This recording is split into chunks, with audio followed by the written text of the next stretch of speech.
To what extent has the social representation of gender and filmic style evolved over the last 59 years in James Bond No Time to Die, released in 2021, compared to the likeness of the original James Bond Dr. No from 1962?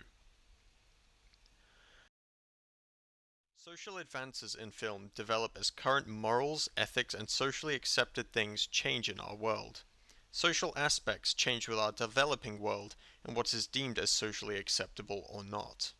Social advances are made as people can be influenced by films, and a lot of these changes are made to make people feel more included with characters in the films that they can relate to. Technological advances have happened since the dawn of film in the late 1800s with Roundhay Garden Scene by Louis de Prince. Film and motion pictures have technologically advanced through quality of picture, the development of cameras, and in general the development of film such as shot types. We are also able to see the development in post-production with editing softwares, whereas in the early days of film it was done physically by cutting and splicing together pieces of film. The James Bond 007 series of films began in 1962 with the release of Dr. No. The film was a hit as it was one of the first of its kind, an action spy movie.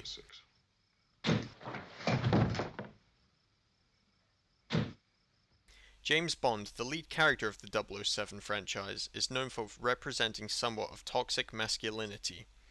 Throughout the franchise, Bond is often seen taking advantage of women for sex and putting them in dangerous situations, then quickly leaving them for good, not to be seen ever again. Bond is known by many fans for representing misogyny through only using women to his advantage, as many are heavily attracted to him. This is displayed in Dr. No when Bond, Sean Connery, meets Honey, Ursula Andress. As Honey walks out of the waters, it reveals a lot more to us about Bond's character. We learn that he is a ladies' man when he is clearly attracted to her and wants to learn more about her. What's your name? Ryder. Ryder what? Honey Ryder. What's so funny about it? Nothing. It's a very pretty name. Throughout the film, Bond and Honey are seen to have a sexual relationship in typical Bond style. Bond style meaning he is a ladies' man and in every movie is seen in a sexual relationship with a woman. This movie being the start to that trend we can see throughout the entire franchise with many different women. This is an example of the misogynistic tendencies we see in all of the films. Females in the 007 films are always depicted as the ones that are needed to be saved, and more as objects than heroes, like how Bond is depicted as. We see this in Dr. No when Honey has to be saved by Bond from Dr. No's men when they force her to a chamber that slowly fills with water, but Bond rescues her. In comparison to the latest 007 film, No Time to Die, released in 2021, the film was more about being inclusive to make any possible viewer be able to relate to a character in the film. We see Bond compete with a female 007 to save the day, who had taken his spot as Agent 007 after he had supposedly retired but had come back. We see woman empowerment as Nomi, actor Lashana Lynch, do just as good as Bond and help save the day. As this film was directed at being more inclusive, we also do not see any sexual scenes unlike the previous 25 films. This is because sexual scenes could be seen as objectifying women, along with other types of relationships now becoming more normalized around the world.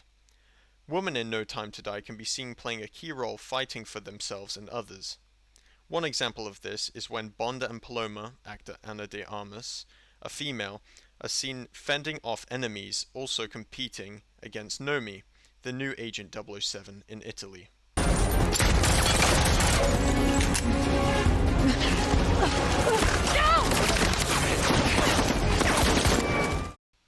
The women play a key role in this scene as they play a major part in killing enemies, which is something we have not at least seen often in this franchise. We can see that the social changes in our culture has influenced social advances in No Time to Die, to directly link with the representation of gender compared to Dr. No, as women play a key role in saving the day, rather than having to be saved. At the end of the film, when Bond sacrifices himself to save the day, obviously with help from others, This alludes to meaning that possibly in the future, we will see a dedicated 007 film where a female is the complete main character.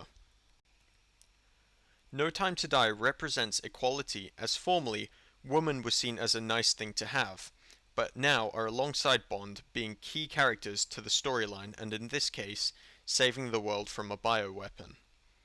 The influence of women in No Time to Die changes the mainly male-dominated style that the James Bond franchise originally went with for many years, but did not change the own spy film that 007 is built off of. They simply added some female characters into the plot to make it more inclusive for women empowerment. Technological aspects in Dr. No are much less advanced than in No Time to Die, as they were released 59 years apart. Dr. No has a style where the vast majority of shots are bright, whereas nowadays the Bond movies consist of a very grey and dark tone to the shots, more representing the feeling of a typical spy film. We can also notice that in Dr. No, the shots are almost always taken from one still position, unless it is a scene, for example, when Bond first meets Honey and they are walking down the beach together.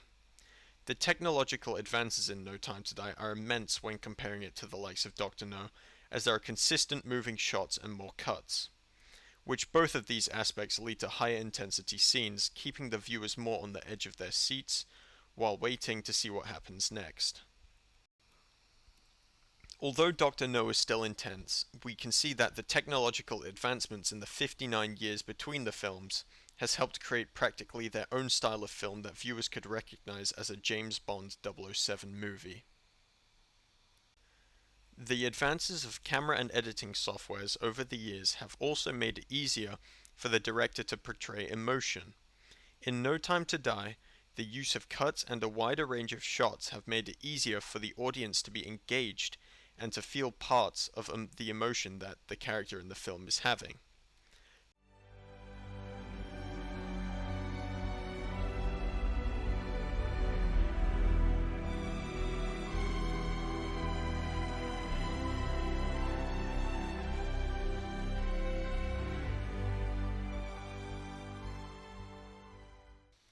For example, at the end of the film, when we see Bond climbing up the stairs in his last moments, it is a close-up shot of his shoulders and head.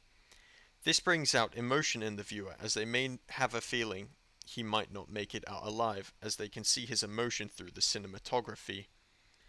In comparison to Dr. No, we don't have many scenes at all where the viewer is emotionally connected to what is happening, as at the same time, the resources they had to make the film were not as advanced as we have today. We run out of fuel.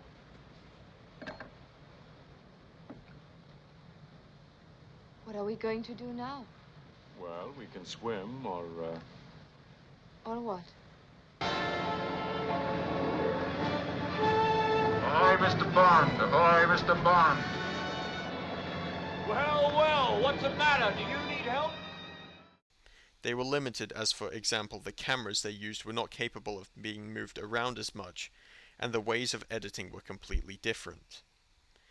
In conclusion, the social and technological advancements in James Bond No Time to Die, released in 2021, compared to Dr. No, released in 1962, are great examples of the representation of gender changing over time and how they have built their own film style. Women have become more empowered in No Time to Die compared to the previous theme of the franchise of females being something nice to have and who need to be saved in each film. This accompanies on how the technological advancements between the two films have shaped and built into their own film style, as over time, technology has been able to add more motion and different shot types, which leads to more emotion into the newer films.